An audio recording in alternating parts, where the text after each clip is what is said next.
Hello दोस्तों, मैं अपने यूट्यूब चैनल ज्ञान बिंदु एकेडमी क्लासेस में स्वागत करते हैं। दोस्तों, आज हम आपके लिए लेकर आए हैं क्लास 9th का मैथ एक्सरसाइज 4, जिसका नाम है दो चर वाले रैखिक समीकरण युग्म। आज इसको हम समझने की कोशिश करेंगे। तो चलिए क्लास स्टार्ट करते हैं।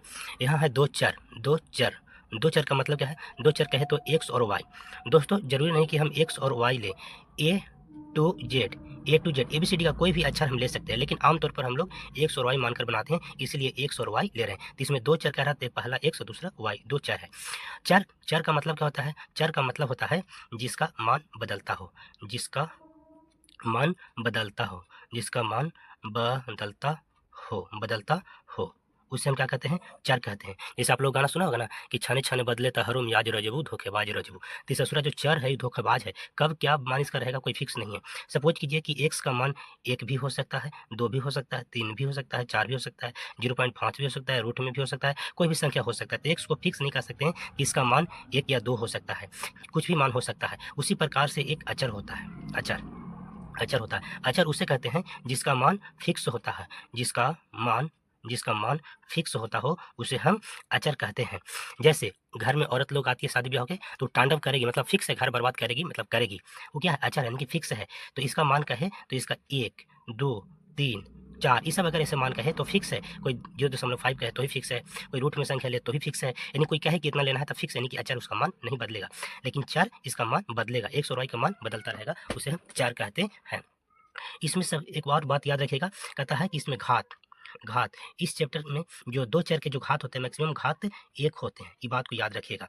और इसमें सबसे महत्वपूर्ण बात याद रखने की बात है, क्योंकि ये चैप्टर आपको 10th क्लास में भी मिलेगा, और 2026 में जो 10th क्लास के एग्जाम हुए हैं उसमें व्यापक रूप पूछे हैं। तो इस चैप्टर का सबसे महत्वपूर्ण पॉइंट होगा, उसका नाम है व्यापक, है ना? व्यापक रूप इसको दिल और दिमाग में बसा के याद रखिएगा। तो इसका व्यापक रूप होता है AX plus BY plus C बराबर के 0। इसको दिल और दिमाग में बसा के दम लगा लीजिए। जैसे कहते हैं ना, छाती से लग रही हो तवीज बना लो तुझे, तो इसको तवीज बना के दोस्तों अपने गले में लटका लीजिए। हो सकता है आप एग्जाम में पूछे, और 1 नंबर दिलाएगा आपको, इसलिए इसको ध्यान में रखिएगा। तो उम्मीद है ये बात सारे समझ में आया होगा। एक बार फिर से रिवीजन करवाते हैं। दो चर कहे तो एक्स और वाई, जरूरी नहीं कि हम एक्स और वाई लें, A to Z में से कोई भी अक्षर हम ले सकते हैं। चर जिसका मान बदलता रहता हो, जैसे 1 2 3 4 एक से या कुछ भी आ सकता है। अचर जिसका मान फिक्स हो, ना बदले, उसे हम अचर कहते हैं। और इस दो चर एक ही समीकरण में घात मैक्सिमम क्या होगा? 1 होगा। ये बात को भी ध्यान रखिए। और सबसे महत्वपूर्ण बात है इसका व्यापक रूप, तो इसको याद रखिएगा। तो इतनी बात समझ में आ गया होगा। तो अब हम चलते हैं इस चैप्टर 4.1 का क्वेश्चन नंबर 1 की ओर चलते हैं। बस क्लास में बने रहिए, बहुत मजा आने वाला है। ये चैप्टर बहुत आसान है, आप लोग इसे उड़ा के दीजिएगा, हम फूक दीजिएगा तो ये चैप्टर उड़ जाएगा। बस आप लोग ध्यान रखिए। पहला क्वेश्चन कहता है कि एक नोटबुक की कीमत एक कलम की कीमत से दोगुनी है। इस कथन को निरूपित करने के लिए दो चर वाले रैखिक समीकरण लिखिए। और बुक में दिया है संकेत, कहता है नोटबुक की कीमत 100 रुपया और कलम की कीमत y रुपया दिया है। तो इसको हल करते हैं। पहले इसको एक बार और पढ़ लीजिए। कहता है नोटबुक की कीमत है कलम की कीमत से दोगुनी है। सपोज कीजिए कि मेरे पास कलम है, इस कलम का कीमत मान लीजिए कि 1 रुपया है, 1 रुपया है। आई कलम की कीमत से जिस पर हम लिख रहे हैं नोटबुक है, इसका कीमत दुगना है। तो कलम की कीमत 1 रुपया, तो नोटबुक की कीमत कितना होगा? 2 रुपया होगा। उम्मीद है समझ में आया होगा आप लोगों को। तो देखिए आगे, तो जैसे कहता है उसे लिख लीजिए। पहले लिखिए हल लिखिए। तो कहता है नोटबुक की कीमत, तो लिखिए नोटबुक की कीमत बराबर 100 रुपया और कलम की कीमत बराबर y रुपया। तब इसको ले चलिए समीकरण की ओर, क्योंकि हमको लिखना है, समीकरण लिखना है। तो हमने नोटबुक को क्या माना है? x, जबकि दिया भी है तो x। और कहता है कलम की कीमत से नोटबुक की कीमत दुगना है। तो नोटबुक की कीमत दुगना है, कलम को y है और नोटबुक का x है। तो यहाँ पर हम कलम में 2 से गुना कर देंगे, हो जाएगा 2y। जब इसको आगे बढ़ाएंगे तो जो x बराबर 2y है, ये 2y को बराबर की इधर फेंक देंगे, तो ये फेंक आ जाएगा, तो ये प्लस यानी माइनस हो जाएगा। तो x माइनस यानी आ जाएगा था 2y, और यानी कुछ नहीं बचा तो 0। दोस्तों ये हमारा आंसर बन के तैयार हो गया, क्योंकि समीकरण लिखने के लिए बोल रहा था, तो समीकरण लिख दिए। अब उसी प्रकार से क्वेश्चन आगे है, क्वेश्चन नंबर 2। क्वेश्चन नंबर 2 में टोटल 8 क्वेश्चन है, और 8 क्वेश्चन बड़ा आसान है। कहता है निम्नलिखित रैखिक समीकरण को ax plus by plus c बराबर 0 के रूप में व्यक्त कीजिए और प्रत्येक स्थिति में a b c का मान बताना है। तो चलिए इसको हल करते हैं। इसमें का पहला क्वेश्चन है,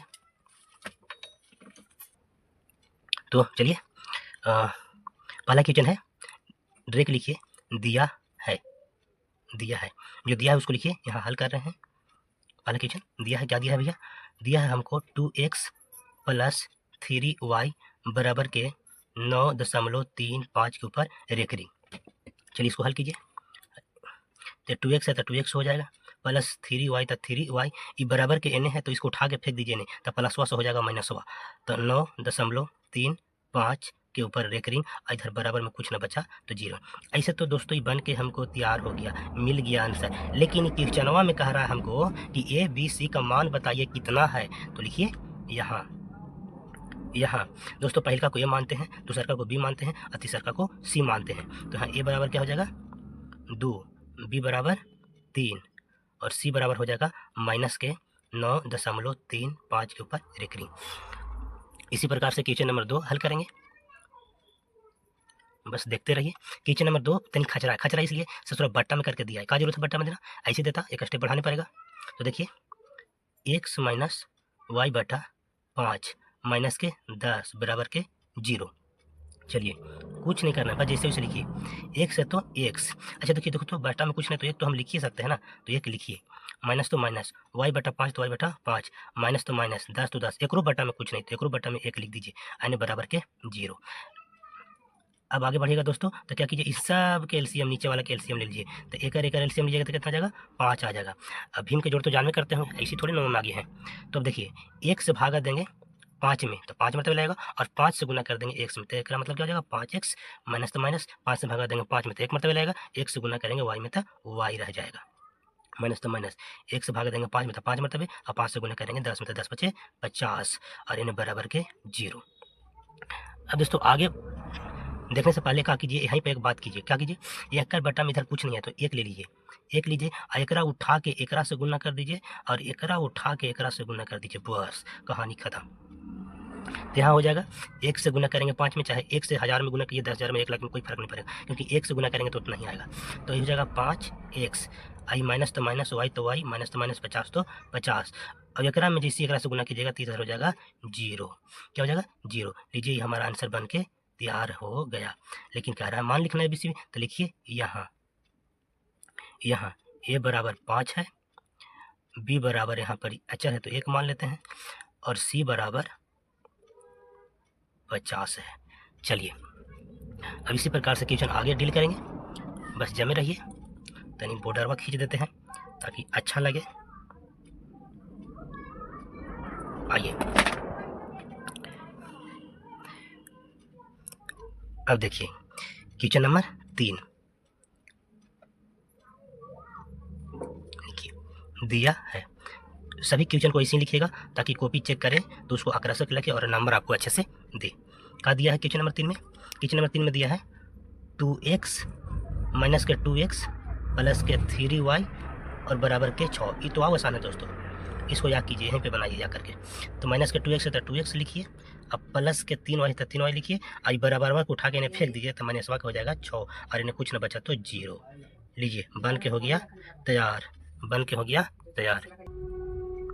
तो ये हो गया आंसर। लिखिए यहाँ a बराबर क्या हो जाएगा 2, b बराबर 3 और c बराबर -6। अब इसी प्रकार से क्वेश्चन नंबर 4 डील करेंगे। क्वेश्चन नंबर 4 कहता है x बराबर 3y, ये दिले है। आइए यह करके बनाइए इसको। इसका में एक बात समझिए पहले, क्योंकि यहाँ पे जो मान दिले है, देखिए यहाँ पे जो मान दिले है इसको 2 ही मान दिले है, एगो x और y, लेकिन c है नहीं। अभी हमने व्यापक रूप इसको सजा के लिखना पड़ेगा। अभी व्यापक रूप आपको हम बताएं, व्यापक रूप क्या बताएं, बोले कि ax प्लस by प्लस के c बराबर 0। लेकिन इस फॉर्मेट में पहले सजा लीजिए इसको, तब इसको डील कीजिए। तो यहाँ पर ax है तो पहले इसको लिखिए, x है तो x लिखिए, और यानी बराबर के नहीं तो इसको उठा के फेंकिए इधर, तो जगह 3y, और इधर प्लस में कुछ नहीं है तो लिखिए प्लस 0। क्योंकि जिसका मान नहीं रहता है उसको हम 0 मानते हैं, 0 से हम गुना कर देते हैं तो वो आता है, तो 0 ही आएगा। इधर बराबर में कुछ नहीं तो 0। जिसे इसको और समझिए बढ़िया से, हमने कहा इसे मान लीजिए यहाँ पर x का मान दिया है और b का मान दिया है, लेकिन c नहीं है, तो c को हम 0 मान लेते हैं, और c में जब हम 0 से गुना करेंगे तो क्या हो जाएगा 0 हो जाएगा। तो c को कुछ नहीं तो हम क्या मानते हैं 0 मानते हैं, और इधर कुछ नहीं बचा तो 0। अब क्या हो गया, इस रूप में हमको बदल गया, तो इस रूप में हमको आंसर ही मिल गया। आंसर मिल गया तो लिखेंगे यहाँ a बराबर क्या है, x है तो कुछ नहीं तो 1 है, b बराबर कितना है -3, और सी बराबर क्या है 0। इसी प्रकार से क्वेश्चन नंबर 5 को डील करेंगे। आइए, बड़ा आसान है, आप लोग ऐसे अगर समझ गए तो ऐसे ही इसको उड़ा दीजिएगा। तो यहाँ 5 में क्यों कहता है, 5 नंबर कहता है 2x बराबर के माइनस के 5y। चलिए इसको हल कीजिए। तो 2x है तो 2x, और इधर से इधर आ जाएगा तो प्लस हो जाएगा 5y, और इन्हें सी का मान नहीं है तो इसको क्या मान लेंगे 0, और बराबर इधर भी क्या हो जाएगा 0। हो गया और क्या, लिखिए भी आंसर मिल गया। लिखिए यहाँ a बराबर 2, b बराबर 5, c बराबर 0। यदि इस सारे क्वेश्चन आपको समझ में आया होगा तो अब आपके लिए क्वेश्चन नंबर 6 और क्वेश्चन नंबर 7 और क्वेश्चन नंबर 8 ये अपने से बनाइएगा। नहीं बनेगा तो हमको कमेंट कीजिएगा, फिर से हम उसको बना देंगे। लेकिन हम आपको समझा दिए, अगर आपको बढ़िया से समझ में आ गया है तो खुद से बनाइएगा ताकि ज़्यादा बेहतर समझ में आपको आए, है ना। अपने से जोड़ लगाइएगा तनी तो तनी दिमागवा काम करेगा, ना तो दिमागवा सेठिया जाएगा, वो कुछ करवे नहीं करेगा। इसलिए उसको लोड दीजिए, ससुर के लोड दीजिएगा तो कुछ करेगा। तो इतने रखते हैं और इसको बना के चलिएगा। यदि हमारा क्लास अच्छा लगा तो हमारे चैनल को सब्सक्राइब कीजिएगा, लाइक कीजिएगा और दोस्तों को शेयर कीजिएगा। इसी के साथ हम क्लास को समाप्त करते हैं। Thank you.